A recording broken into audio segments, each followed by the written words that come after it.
Kita tahu Umar bin Khattab adalah sahabat yang tegas dan pemberani.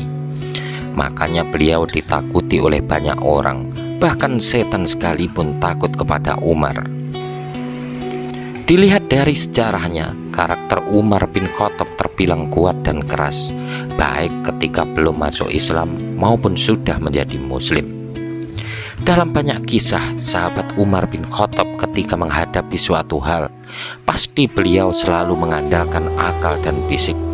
Artinya jika tidak bisa diselesaikan secara baik-baik, maka opsi terakhirnya adalah adu fisik. Itulah yang tergambar dalam pikiran kita mengenai watak khalifah kedua itu. Terlepas dari watak atau karakter yang tegas itu, Umar bin Khattab juga terekam beberapa kali menangis terharu ketika menyaksikan suatu hal yang menyentuh hatinya. Inilah sebenarnya bukti bahwa Umar bin Khattab juga memiliki hati yang lembut. Salah satu contoh menangis harunya Umar bin Khattab ketika melihat tempat tidur Nabi Muhammad SAW di rumahnya yang keras dan tentunya tidak nyaman. Selain contoh di atas, Umar bin Khattab pun beberapa kali menangis haru bercampur takut ketika mendengar ayat-ayat Al-Quran menjelaskan tentang azab. Menangisnya Umar selain bukti lemah lembutnya hatinya, juga karena kepedulian sosialnya yang tinggi. Hal ini sebagaimana beliau melihat sahabat seperjuangannya Abu Bakar yang saat itu menjabat sebagai khalifah melakukan suatu hal, wujud kepeduliannya kepada umat Islam yang membutuhkan. Ceritanya berawal ketika suatu hari Umar bin Khattab tak sengaja melihat Abu Bakar As-Siddiq di waktu fajar. Umar pun kemudian tertarik mengamatinya. Saat Abu Bakar pergi ke pinggiran kota Madinah setelah sholat subuh, Abu Bakar ternyata mendatangi sebuah gubuk kecil untuk beberapa saat, lalu dia pulang kembali ke rumahnya. Umar bin Khattab yang memang mengamatinya dari kejauhan, beliau tentu tidak mengetahui apa yang ada di dalam gubuk itu dan apa yang dilakukan oleh Abu Bakar di sana. Sebagai salah seorang terdekat Abu Bakar, Umar jelas mengetahui seluruh kebaikan yang dilakukan Abu Bakar, kecuali rahasia urusan gubuk yang diamatinya tersebut.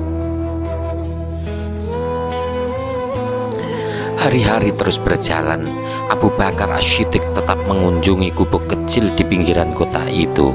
Umar pun diam-diam tetap mengamati, namun masih belum mengetahui apa yang dilakukan oleh Abu Bakar di sana. Sampai pada suatu hari, saking penasarannya, Umar bin Khattab memutuskan untuk masuk ke dalam gubuk itu. Sesaat setelah Abu Bakar meninggalkannya, Umar bin Khattab nampaknya ingin sekali menyaksikan apa yang ada di dalam gubuk itu dengan matanya sendiri, biar tidak ada prasangka-prasangka yang kurang baik menyelimutinya. Beliau ingin mengetahui apa yang dilakukan oleh sahabatnya itu di situ. Setelah Umar masuk ke dalam gubuk kecil itu, Umar mendapati seorang nenek tua yang lemah tanpa bisa bergerak. Nenek itu juga buta kedua matanya. Tidak ada sesuatu apapun di gubuk kecil itu. Umar langsung tercengang dengan apa yang dilihatnya. Beliau kemudian ingin mengetahui ada hubungan apa nenek tua ini dengan Khalifah Abu Bakar. Umar bertanya, apa yang dilakukan laki-laki itu di sini selama ini? Nenek tua itu menjawab, demi Allah, aku tidak mengenalnya wahai anakku. Setiap pagi dia datang membersihkan rumahku ini dan menyapunya. Dia menyiapkan makanan untukku, lalu setelahnya dia pergi tanpa berbicara apapun denganku. Umar menekuk kedua lututnya, keluarlah tangis harunya. Kemudian ia mengucapkan kalimatnya yang begitu masyhur, wahai Abu Bakar, sungguh engkau telah membuat lelah para khalifah sesudahmu. Maksudnya, khalifah berikutnya sesudah kekhalifahan Abu Bakar harus bekerja lebih keras agar mampu menandingi kualitas kepedulian sosial khalifah Abu Bakar As-Siddiq.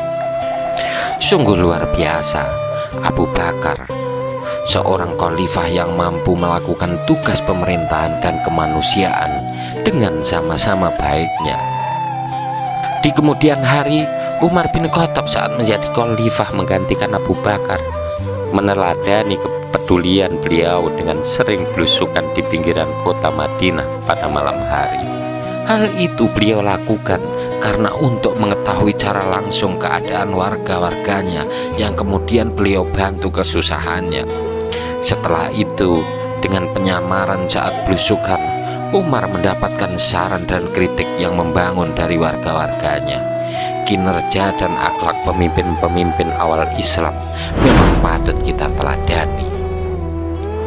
Ya ikhwan, semoga kisah ini terus menambah amal kita, menambah ketakwaan kita kepada Allah Subhanahu wa ta'ala. Wassalamualaikum warahmatullahi wabarakatuh.